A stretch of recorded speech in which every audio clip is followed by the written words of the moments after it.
Hey there. So recently, Ramona and I bought a new minivan. Our old one had just pretty much seen the end, and we need one for our ministry. So we got a 2019 model, and I was just kind of curious how much they had changed from 2020 to 2019. So I went online looking for a 2020. I found one, and what I will say is I found it at a dealership outside of Wisconsin. I'm not going to say which state, but it was outside of Wisconsin, a car dealership. And they had a picture of a 2020 van. They are selling them, and wow, looks pretty much just like our 2019. But what really caught my eye was what I would call the ad copy that was underneath the picture of the minivan. Here it is. Looking for a minivan that assists with the woes of parenthood? This minivan gets it right with a smart interior design that prioritizes versatility, comfort, and durability above all else. See what the latest models have to offer. I don't know about you, but something jumped out at me there, rather significantly. Looking for a minivan that assists with the woes of parenthood? Well, I find that wording rather interesting. The writer of that copy seems to assume a negative posture when it comes to parenthood, that inherently raising children is woeful. Oh, it's got its ups and downs. I get it. I remember our kids being that age. There are times you wish they could be 18. What a mistake that is. For those of you who have younger kids now, never, ever, ever do that. Enjoy every moment you have now. Which is why this line surprises me, because I wrote some ad copy in my day.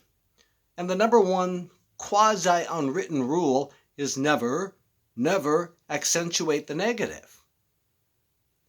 And yet this writer did. Well, think about it though. And I don't know. I don't know what happened, but I know this. What's on our hearts goes to our mind and then to our lips or the keyboard. Now, again, I don't know, but if you're an unhappy parent, or if you don't have kids and you really don't like the idea, you just think it's a miserable life seeing it from afar, that's in your heart, that's what's going to go to your mind, and that's what's going to be reflected in what you write. It just is. I'm not judging here. I'm just saying it's a reality. So the supply chain, again, works like this. What's in the heart goes to the mind, the mind, the mind. I found it on the third try. And it's only a Monday. The mind, and then the lips or the keyboard, the words. So, the Apostle Paul addresses this in Philippians 4. He starts with the heart. Rejoice in the Lord always. I will say again, rejoice. Let your gentleness be evident to all. The Lord is near.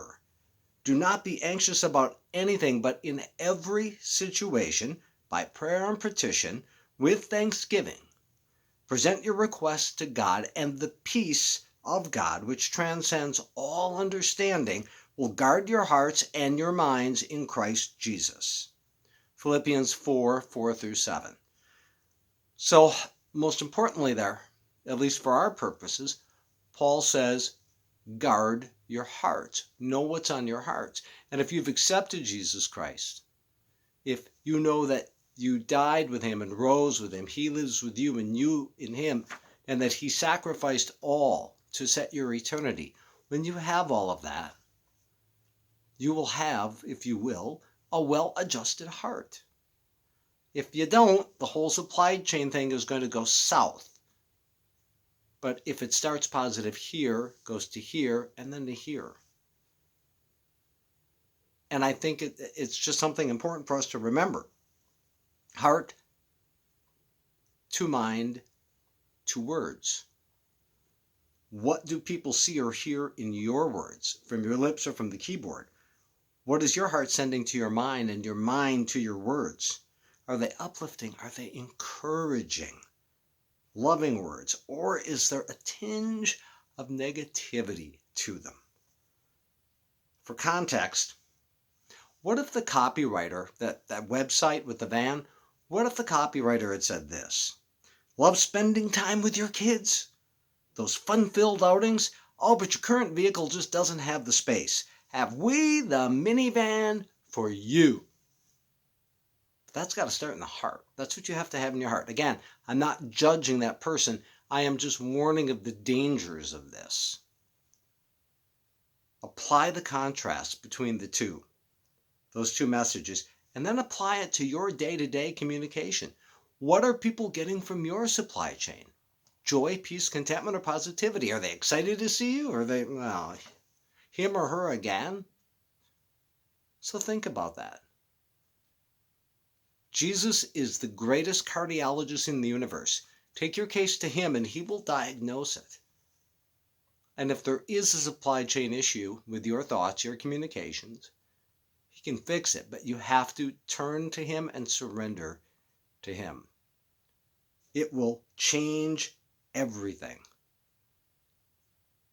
If you know someone else who you think needs that checkup, pray for them. For you, get the checkup today. God bless.